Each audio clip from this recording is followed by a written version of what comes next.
இதெல்லாம் அசிங்கமா இருக்குன்னு சொல்றேன். அவங்ககிட்ட அந்த சிந்தனையே இல்லாம இருக்கிற இடத்துல நீ தான் பாட புஸ்தகம் எல்லாம் அச்சடிச்சு வச்சிருக்க. Untouchability is crime, untouchability is sin, untouchability against human இல்லாம அடிச்சு வச்சிருக்க. இதுல ஒன்றும் இதுவே கிடையாது. சுகி சிவத்தை பொறுத்தவரை என்னுடைய எண்ணம் அவர் ஒரு வார்த்தை விபச்சாரி என்பது மட்டும். அந்த காலேஜில் நடத்த வேண்டிய ஃபங்க்ஷனுக்கு மத்திய நிதி இவங்க கட்சி ஃபங்க்ஷன் நடத்துகிறார்கள், ஸ்டூடெண்ட் ஃபெடரேஷனுடைய நிகழ்ச்சி நடத்துகிறார்கள். அதில் ஆன்டி இந்தியா செமினார் போடுறாங்க.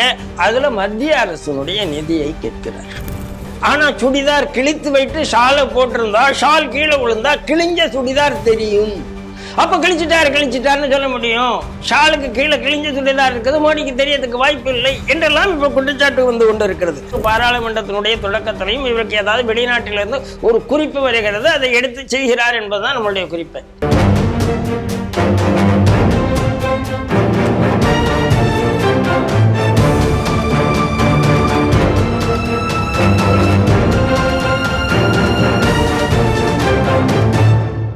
ஸ்ரீடிவி நேயர்களுக்கு வணக்கம். இன்றைய செய்திகள் சிந்தனைகள் நிகழ்ச்சிக்கு உங்களை வரவேற்கிறோம்.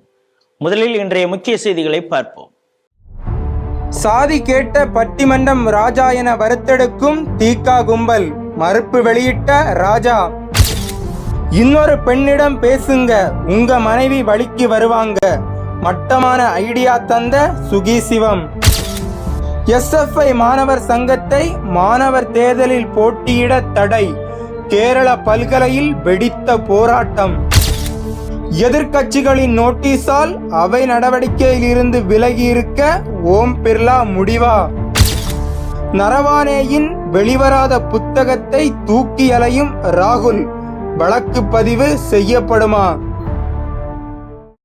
இன்றைய செய்திகள் குறித்து தனது கருத்துக்களை நம்மிடையே பகிர்ந்து கொள்ள நமது அரங்கத்திற்கு ஒரே நாடு இதழின் ஆசிரியர் திரு ராம நம்பி நாராயணன் அவர்கள் வந்திருக்கிறார். ஸ்ரீடிவி நேயர்கள் சார்பாக அவரை வரவேற்கிறேன். வணக்கம் ராஜேஷ், சொல்லுங்க. மெயின் ஸ்ட்ரீம் ஊடகம் மட்டுமல்ல, சமூக வலைதளங்கள்லையும் ரொம்ப பரபரப்பாக இன்னைக்கு செய்தி போயிட்டு இருக்கிறது என்னன்னா, பட்டிமன்றம் ராஜா அவர்கள் சாதி ரீதியாக செயல்பட்டார். அமெரிக்காவில் அட்லாண்டா பகுதியில் ஒரு நிகழ்ச்சிக்கு போகும்பொழுது அங்கே அவங்களுக்கு உணவு பரிமாறக்கூடியவர்கள்ட்ட நீங்கள் என்ன ஆளுங்க அப்படின்னு அவர் கேட்டார் அப்படின்னு சொல்லி சமூக வலைதளங்களை ஒருத்தர் பதிவு போட, அதை வைத்து கொண்டு பெரியாரிய உணர்வாளர் என்று சொல்லி கொண்டு இருக்கக்கூடிய இந்த அருள்மொழி அவர்கள் அவங்க அது சம்பந்தமாக பேசிட்டு, அதுக்கப்புறம் அவங்க ஒரு ஆஸ்திரேலியன் அதிகாரியோட பேசுகிறாங்க. உங்கள் நாட்டுக்கு யாராவது இனிமேல் வந்தாங்கன்னா நீங்கள் ஒரு ப்ரொஃபார்மா கொடுக்குறீங்க, அதில் 13 விஷயங்களை கேள்வி கேட்குறீங்க. இனிமேல் ஜாதியை தீண்டாமை செய்கிறார்களா, அவங்கள அதை ப்ராக்டிஸ் பண்ணுறாங்களான்னு ஒரு கேள்வியை நீங்கள் கேளுங்க, அப்போ தான் இது போன்ற பிரச்சனை வராது அப்படிங்கிற ஒரு வீடியோ பதிவும் போட்டிருக்காரு. அந்த வீடியோவில் ஓவியா இருக்காங்க, ராசா, ஆண்டிமுத்து ராசா இருக்கிறார். இந்த செய்தியை நீங்களும் பார்த்துருப்பீங்க, சொல்லுங்கள். இல்லை, எனக்கு ஒன்றுமே புரியலைங்க. ஏன்னா இந்த ராசாவும் அந்த ராசாவும் ஒரே பக்கத்தில் தான் இருக்கு, மாற்றுக்கிறதே கிடையாது. ஏன்னா இந்த ராசா சன் டிவியில் இருக்கிறாரு, அந்த ராசா சன் டிவி ஃபேமிலின்ற கட்சியில் இருக்கிறாரு, அவ்வளோதான் வித்தியாசம். ஏன் இது வந்ததே எனக்கு தெரியல. ஆனால் ஒன்று தெரியுது, தமிழ்நாட்டில் யாரையாவது ஓய்க்கணும்னு நினச்சா அவர் மேலே ஒரு ஜாதி புகார் கொடுத்து விட்டால் போதும்னு புரியுது. என்னை பொறுத்தளவில் பட்டிமன்ற ராஜா நானும் பல இடத்துல பார்க்குறேன், பல பட்டிமன்றங்களில் பார்க்குறேன். நேரில் அவர் ஜாதி பாராட்டுவாரா இல்லையா என்று எனக்கு தெரியாது. ஆனால் அவருடைய பேச்சுக்களில் என்றைக்குமே எந்த ஜாதியும் உயர்த்தியோ தாழ்த்தியோ வந்ததே கிடையாது. அதை நான் உறுதியாக சொல்ல முடியும். ரெண்டாவது, ஓரளவு சமூக பார்வையோடு பேசக்கூடிய ஒரு சிந்தனை அவர்களுக்கு உண்டு என்பதில் எனக்கு மாற்றுக்கருத்து கிடையாது. என்ன பேசுகிற இடம் சன் டிவிங்கிறதுனால ஏற்கனவே சொன்ன மாதிரி இந்த சால்மன் பாப்பையா இப்போ திருப்பரங்குன்றத்துக்கு கோளாறின மாதிரி, இதே ராஜாஜி பேங்க்ல நம்ம இது SIR பத்தி ஃபைல் பண்ண முடியலன்னு சொன்னாரு. டிமானிட்டைசேஷன், GST இதெல்லாம் பண்ணுவாங்க. இந்த குட்டி குட்டி குட்டி சேட்டைகள் சன் டிவிக்காக பண்ணுவார்களே தவிர மற்றபடி சமூகத்தை பிளவுபடுத்தக்கூடிய கருத்துக்கள் அவங்க பேசினதா நான் பார்த்ததில்லைங்க. அதை அட் த அவுட்செட் நான் சொல்லிடுறேன். ஆனா அவர் மேல ஏன் இப்ப குற்றச்சாட்டு வந்தது அப்படின்னா, இது நிரூபிக்கப்பட முடியாத குற்றச்சாட்டு. ஏன்னா தனிப்பட்ட முறையில் சாப்பாட்டு அறையில் தனக்கு சாப்பாட்டு கொண்டு வந்தவர்கள்ட்ட அவர் கேட்டாரும் கூட அதுக்காக சாப்பிடாம இருப்பாங்களாம் எனக்கு தெரியாது.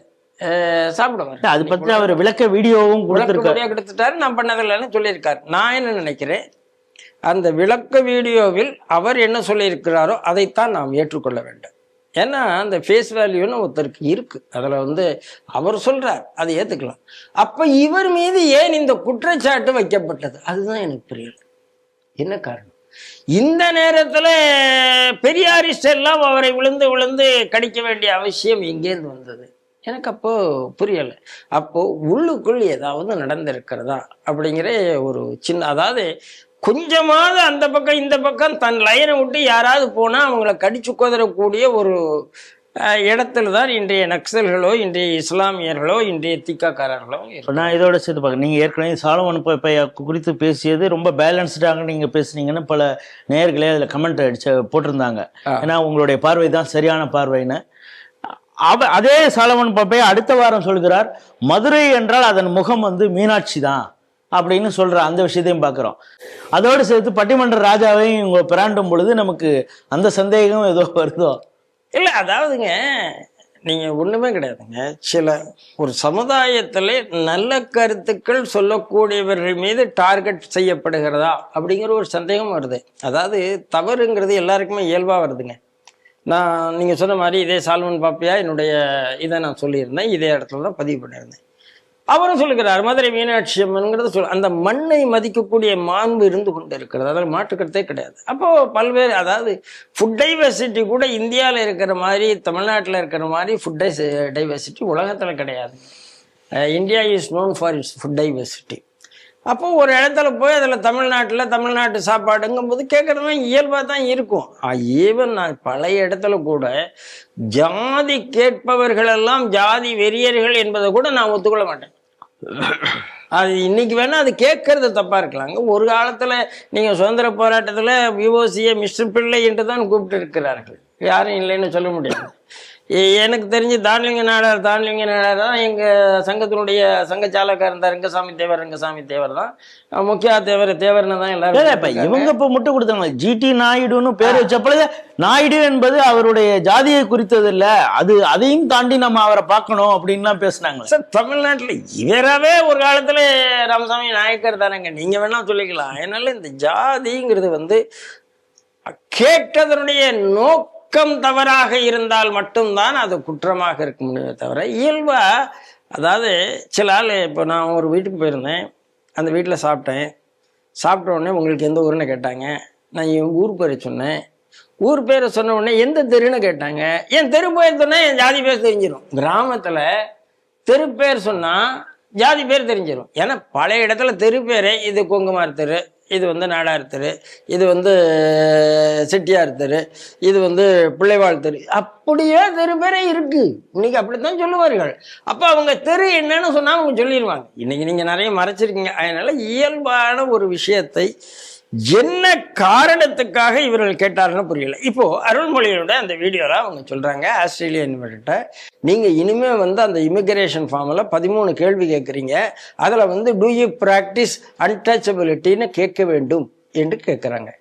என்ன அசிங்கமா இருக்குன்னு சொல்றேன். அவங்ககிட்ட அந்த சிந்தனையே இல்லாம இருக்கிற இடத்துல நீ தான் பாடப்புஸ்தகம் எல்லாம் அச்சடிச்சு வச்சிருக்க. Untouchability is crime, untouchability is sin, untouchability against human எல்லாமே அடிச்சு வச்சிருக்க.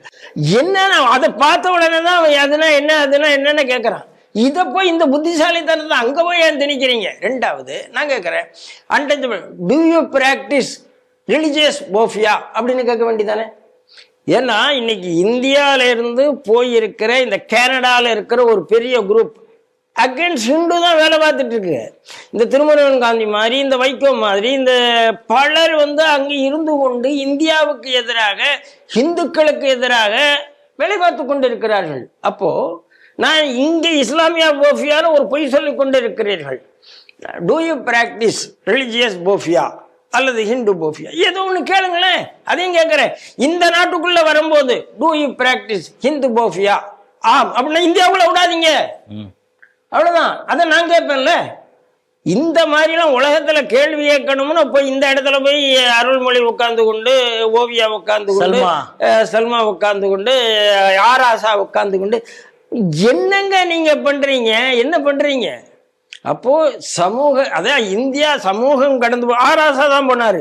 இந்தியாவில் உள்ள ஜாதி இப்போ அமெரிக்காவுக்கு போய்விட்டது, வெளிநாடுகளுக்கு போய்விட்டதுன்னா ஆராசா ஒரு இடத்துல பேசிட்டு இருந்தாரு. அதனால சார் ஒன்றை புரிஞ்சுக்கலாம் சார், நீங்களே இன்னும் ஜாதியை ஒழிக்கலை. ஈவேரா குஞ்சுகள் யாருமே ஜாதியை ஒழிக்கவில்லை. ஏன்னா அத்தனை திமுக அமைச்சர்களும் தங்களுக்கு பின்னால் ஜாதிய அடையாளத்தோடு தான் நிலவுகிறார்கள், உலாவுகிறார்கள். இதுக்கு நான் 1000 உதாரணம் சொல்லுவேன்.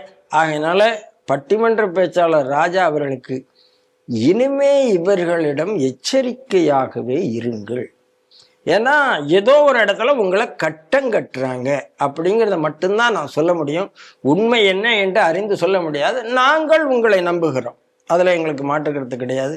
ஆனால் இந்த மாதிரி ஜாதியை ஒழிக்கிறோன்னு சொல்லுற இந்த திராவிட கூட்டத்தை தயவு செய்து நம்பாதீர்கள். இவ்வளவுதான் நான் அவருக்கு சொல்ல முடியும். இப்ப பட்டிமன்ற பேச்சாளரை பார்த்தோம், அதே போல இவரும் ஒரு பேச்சாளர் தான். தன்னை ஆன்மீக பேச்சாளர் என்று சொல்லிக்கொண்டு பல மேடைகளில் பேசக்கூடியவர். அவர் பேர் சுகி சிவன் பேரு.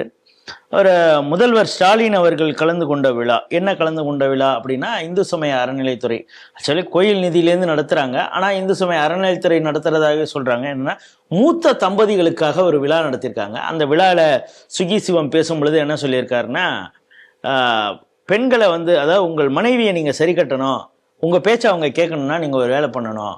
அவங்க ஏதாவது ஒரு கோயில் ஒரு கடைக்கு போய் ஏதாவது ஒரு பொருள் வாங்கினாங்கன்னா ரொம்ப நேரம் தேடிட்டு இருப்பாங்க. நீங்கள் அவங்கள வேற ஒரு பெண்ணிட்ட பேசிட்டு இருந்தீங்கன்னா ஓடி வந்துடுவாங்க, நீங்கள் சொல்கிறத கேட்பாங்க. இது புராணங்கள்லே உதாரணம் இருக்குது அப்படின்னு சொல்லி இந்த சூர்பனை கதையெல்லாம் சொல்லியிருக்காரு. மீண்டும் சர்ச்சை பேச்சு பலரும் கண்டனம் தெரிவித்து வருகிறார்கள். இதை எப்படி பார்க்குறீங்க? பெரியார 64வது நாயன்மாராக சொல்ல வேண்டும்னு இவர் சொல்லும் போது இவர் கேடு கட்டவர்னு எனக்கு புரிஞ்சு போச்சுங்க. இவரும் இப்படித்தான் சிந்தனை இருந்திருக்கும்னு எனக்கு புரிஞ்சு போச்சு.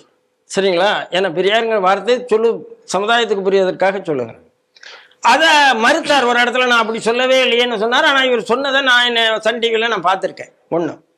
ரெண்டாவதாக நேரடியாக சொல்லுகிறேன், சி டிவியில் எனக்கு இதில் ஒன்றும் இதுவே கிடையாது. சுகி சிவத்தை பொறுத்தவரை என்னுடைய எண்ணம் அவர் ஒரு வார்த்தை விபச்சாரி என்பது மட்டும்தான். வார்த்தைகளை வைத்துக் கொண்டு வியாபாரம் பண்ணி கொண்டிருக்கக்கூடிய ஒரு மனிதர் அப்படிங்கிறத தவிர அவருக்கு இந்து சமுதாயத்தினுடைய பற்று இருக்கா இல்லையா அதெல்லாம் எனக்கு தெரியல. ஏன்னா சுப்பிரமணியம் வேற முருகன் வேறன்னு ரொம்ப புத்திசாலித்தனமா பேசின புத்திசாலிகள் இவர்களெல்லாம்.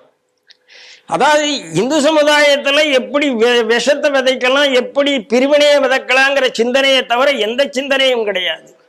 ஏன்னா இன்னைக்கு திருப்பரங்குன்றத்துல என்ன பிரச்சனை வந்திருக்கு, இவர் வாயை திறந்து பேசி இருக்கிறாரா? இந்து அறநிலையத்துறையில எத்தனை பிரச்சனை இருக்கு, வாயை திறந்து பேசி இருக்கிறாரா? அரசாங்கம் போடுற பிச்சை காசுக்காக இந்து சமுதாயத்தை அடகு வைத்திருக்கக்கூடிய சுகி சிவத்துக்கு என்ன மரியாதை இருக்கு என்று எனக்கு தெரியவில்லை. ரெண்டாவது, இவர் எண்ணத்துல எவ்வளவு கேடா இருந்தால் கடைசியில சொல்றாரு, குடும்பம் நல்லா இருக்கணும்னா பெண்கள் மௌனமாக இருக்க வேண்டுமா. நான் கேட்கிறேன், ஏண்டா நீங்க தானடா நீ சொல்ற 64வது நாயன்மார்னு சொல்லக்கூடிய ஈவேராதானடா பெண் உரிமை, பெண் ஏன் அடிமையானால் பெண் வாயை திறந்து பேசணும், அதுவும் இங்கிலீஷ்லயே பேசணும்னு சொன்ன பிறகு பெண்கள் வாயை மூடிட்டு இருக்கணும்னு சொல்லுகிறேயே, நீ திராவிடனா? நீ அந்த கட்சிக்கு, அதாவது நீ இந்துக்கும் உதவியா இல்ல, திராவிடத்துக்கும் உதவியா இல்ல, உன் பேச்சுக்கும் உண்மையாக இல்லை. என்ன மனிதர் ஐயா நீங்கள்? எனக்கு புரியவே இல்லை. என்ன மனிதர் நீங்க? ரொம்ப ஜாலியா பேசுறாங்க. நான் கேட்கிறேன், இதுக்கு ராமாயணம் தான் கிடைச்சதா? சூர்பனகை பேசினாலும் உடனே சீதை வெளியில வந்தாலும் சீதை வந்தாலும். ஏங்க அந்த காலத்துல போன்லாம் கிடையாதுங்க. என்ன சூர்பனகையும் ராமனும் போன் பண்ணதுக்கு கண்டிப்பா வெளியில சத்தம் கேட்டா வெளியில வரதான் செய்வாங்க, வெளியில வந்திருப்பாங்க. அதுக்கப்புறம் நடந்தது என்ன? சூர்பனகை என்ன பேசினார், ராமன் ஏன் ஏற்றுக்கொள்ளவில்லை, அதுக்கப்புறம் சூர்பனகை மூக்கு வாழ்ந்த கதை வரைக்கும், யுத்தம் வரைக்கும் நமக்கு தெரியும். அதாவது ஹாஃப் ட்ரூத்னு ஒன்று இருக்குங்க. எதையுமே அறகுறை உண்மையை சொல்லுவது. நான் எப்போதுமே சொல்லுவேன், ஆபாசம்னா எது அப்படின்னு சொன்னா, முழுதாக ஒரு பெண் இருக்கிறாள், அலங்கார பூஷிதையாக இருக்கிறாள், அழகு அப்படின்னு நான் ரசிச்சிருவேன். அந்த பெண் எந்த உடையுமே இல்லாமல் இருக்கிறாள், பிறப்பு ரகசியத்தோடவே இருக்கிறார், அழகு என்று நான் சொல்லுவேன். ஆனால் 2 உடையை போட்டுக்கொண்டே இருந்தால் மேல ஒண்ணு கீழே ஒண்ணுன்னு போட்டு அதுக்கு பேர் தான் ஆபாசம். இதுக்கு ஆஃப் ட்ரூத் என்று பெயர்.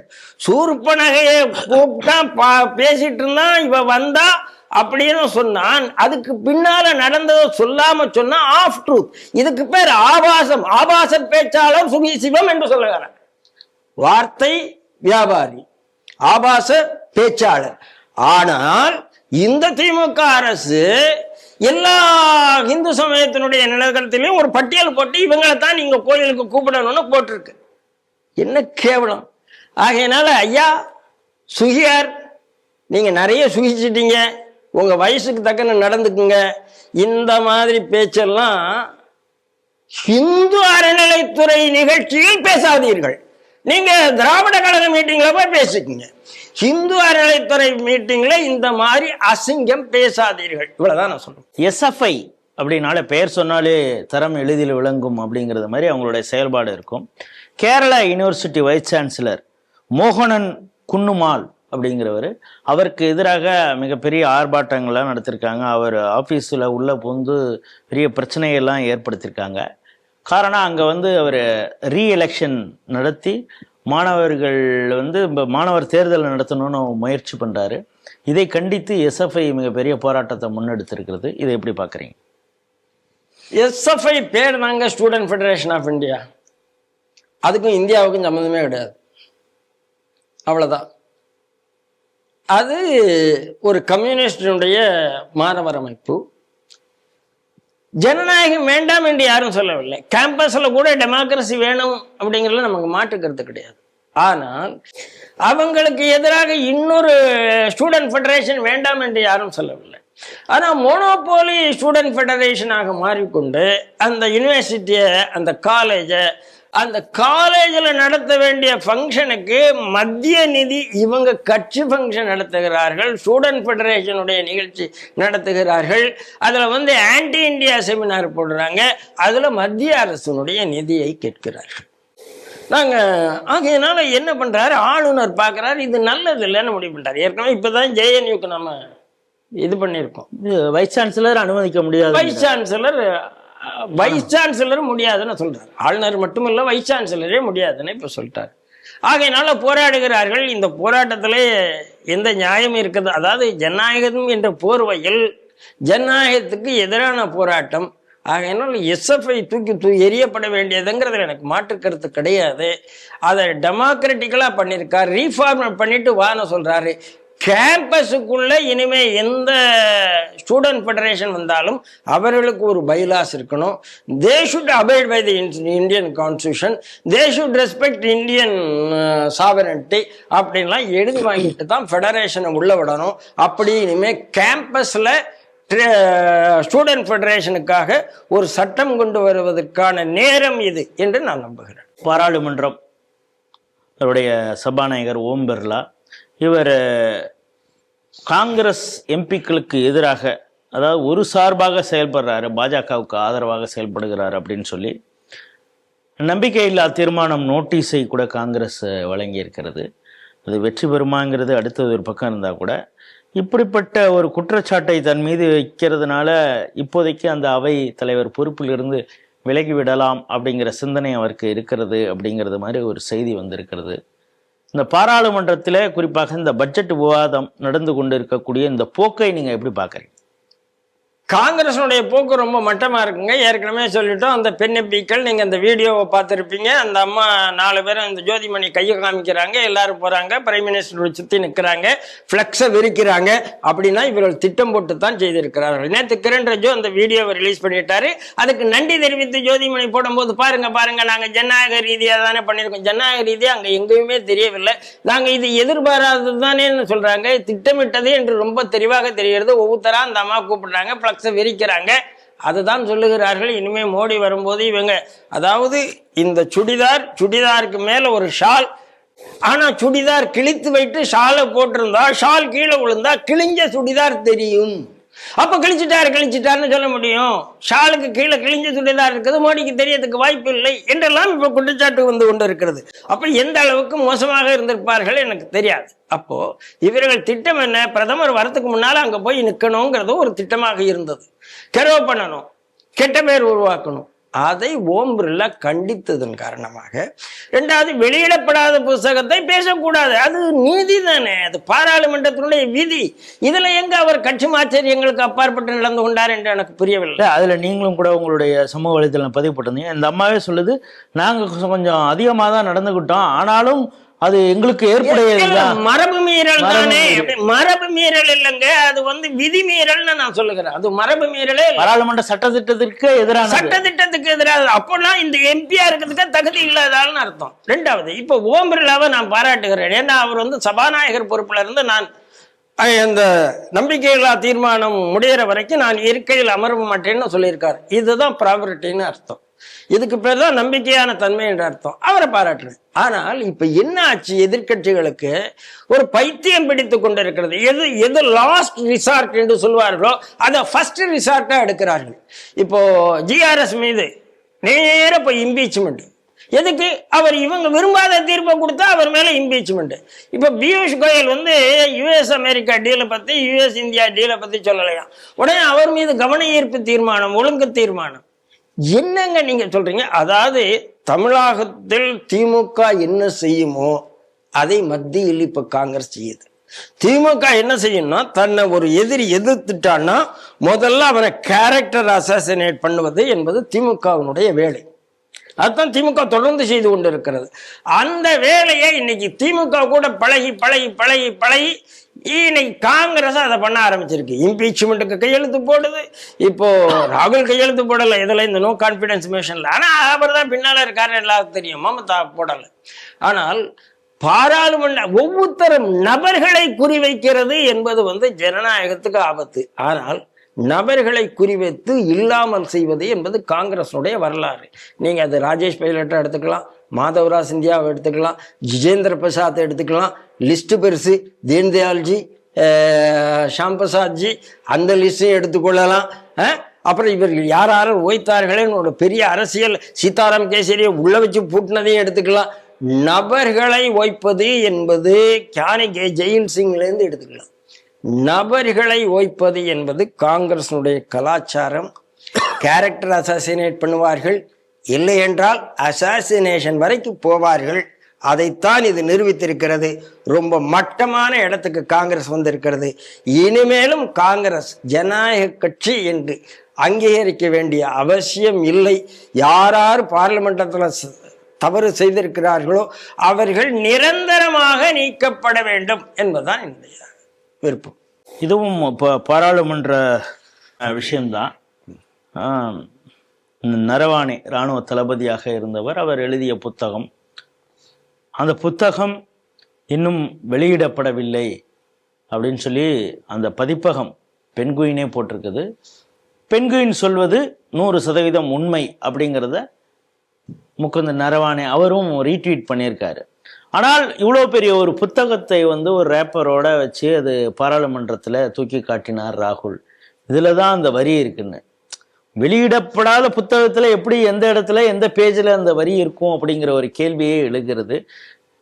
ஏற்கனவே டெல்லி போலீஸ் இவர் மீது ஒரு வழக்கு தொடுக்குமாங்கிற ஒரு கேள்வியெல்லாம் இருக்குது. ஏன்னா பென்குயின் சொன்னதை அவங்க நோட் பண்ணியிருக்காங்க. அடுத்த கட்ட நடவடிக்கை எப்படி இருக்கும்? கண்டிப்பா வழக்கு பதிவு பண்ணணுங்க. ராகுல் காந்தியை விசாரணை பண்ணணும்.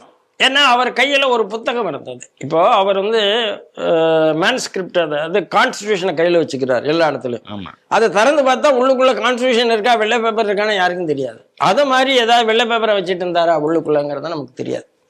ஏன்னா பென்குயின் நிறுவனம் சொல்லியாச்சு, நாங்கள் வெளியிடவில்லை, எந்த ஃபார்மேட்லயும் வெளியிடல, பிடிஎஃபா கூட வெளியிடல, டிஜிட்டல்ல கிண்டல்ல எதுலையுமே வெளியிடலன்னு சொல்லியிருக்காங்க. அப்புறம் இவருக்கு எங்கே இது கிடைத்தது? இது யார் ஆத்தர்னு சொல்லுகிறாரோ அவர் வேண்டாம் என்று சொல்லுகிறார். இந்த ரெண்டை விட இன்னொரு சாட்சி எங்கேருந்து வரணும்னு எனக்கு புரியல ராகுல் காந்தி அவர்களுக்கு. ஆக ஏதோ ஒரு இடத்துல இவர்கள் கிளப்ப வேண்டும் என்று யாரோ கிளப்பி, நம்ம அதைத்தான் சொல்றோம். ஒவ்வொரு பாராளுமன்றத்தினுடைய தொடக்கத்திலையும் இவருக்கு ஏதாவது வெளிநாட்டிலிருந்து ஒரு குறிப்பு வருகிறது, அதை எடுத்து செய்கிறார் என்பதுதான் நம்மளுடைய குறிப்பு. இல்லை, நீங்களும் இந்த ஊடகம் பத்திரிகையில பிரிண்டிங் இதுலலாம் இருந்ததுனால சொல்றேன். காப்பி ரைட்டிங்கிற ஒரு இஷ்யூவே இருக்குது. இப்போ யாரு அந்த புக் ஃபார்மேட்டுங்கிறது அந்த புத்தகமாகவே வந்தாலே புத்தகம் எப்படிப்பட்ட அட்டைப்படங்களோடு எப்படி ஒரு இதாக வரப்போகிறதுங்கிறதெல்லாம் இருக்குது இல்லை. இவ்வளோ பெரிய முத்த தண்டி ஒரு புத்தகமாக அவர் காட்டுறாருன்னா அப்படிதான் பென்குயின் பப்ளிஷ் பண்ண இருந்ததா அப்படிங்கிற ஒரு கேள்வியெல்லாம் இப்போ எழுந்தானே. இல்லை இல்லை, எல்லாமே எழுங்க. அது 3 டைமென்ஷனல் ஃபிகராக கொடுத்துருக்காங்க, இவ்வளோ பெருசாக கொடுக்குறாங்க. நான் என்ன சொல்லுகிறேன், முதல்ல இல்லாத ஒன்றை ராகுல் காந்தி பேசணும்னு ஏன் நினைக்கிறாரு? அதாவது இப்போ ஜோதிமணிக்கு சொன்னது தான் விதி. என்ன, நீங்கள் அடுத்த சீட்டில் போய் கர்வம் பண்ணக்கூடாது. விதி என்ன, வெளிவராத புத்தகத்தை பற்றி பேசக்கூடாது. இல்லை, ஆரம்பத்தில் அவர் கேரவேன்ல ஒரு கட்டுரையாக வந்ததுன்னு குறிப்பிடுறாரு. ஆனா அடுத்த நாள் வந்து அந்த புத்தகத்தை எடுத்துட்டு வர, அதுதான் இப்ப இஷ்யூவும் இருக்குது. ஆமா சார், கேரவன் சொன்னதுக்கே அன்ஆத்தரைஸ்டு. சரிங்களா? அது ரெண்டாவது உங்களுக்கு கேரவன் பத்திரிகை உங்களுக்கு என்ன தெரியும்? Sting operation. இல்ல, அதாவது இந்த ராகுல் காந்தியினுடைய பாரத் ஜுடோ யாத்திரையை வேற யாரும் அவ்வளவு தூரம் கவர் பண்ணல. அப்படித்தான் கேரவன் கவர் பண்ணது. கேரவன்ல தான் அவர் போனார், கேரவன் கவர் பண்ணது. அதெல்லாம் நமக்கு தெரியும். அதனால எல்லாருக்கும் ஒன்றும் இருக்கு. அதனால இது நம்ப தகுந்ததில்லை. எனக்கு இன்னைக்கு அந்த எஃப்ஐஆர் பதிவு செய்து ராகுல் காந்தி கைது செய்யப்பட்டு விசாரிக்கப்பட வேண்டும் என்பதில் மாற்று கருத்தில்லை. எங்கேருந்து வெளியில வந்தது, எப்படி போச்சு, பெண் கோயின்லேருந்து எப்படி அது போக முடியும்? ஏன்னா இன்னைக்கு பெண் கோயின் இல்லைன்னு சொல்லாச்சு, நரவாணை இல்லை என்று சொல்லிவிட்டார். அதனால இது முக்கியமான விஷயம், தேசிய பாதுகாப்பு சம்பந்தப்பட்ட விஷயம். அந்த புத்தகத்தினுடைய வெளியிடாத புத்தகத்தில் உள்ள குறிப்புகள் வெளிவந்திருந்ததால் யாரு என்பது இராணுவத்தை பற்றின விஷயம் என்பதால் அவர்கள் உடனடியாக கைது செய்யப்பட்டு விசாரிக்கப்பட வேண்டும். அதுதான் என்னுடைய கோரிக்கை. இன்றைய 5 செய்திகள் குறித்து மிக விரிவாகவும் ஆழமாகவும் ஸ்ரீ டிவி நேயர்களோடு உங்களுடைய கருத்துக்களை பகிர்ந்து கொண்டிருக்கீங்க. மீண்டும் ஒரு நிகழ்ச்சியில் சந்திப்போம். அதுவரை உங்களிடமிருந்து விடைபெறுகிறோம். நன்றி, வணக்கம். ஜெய். நன்றி, வணக்கம் ராஜா. ஜெய் ஹிந்த், ஜெய் ஸ்ரீராம்.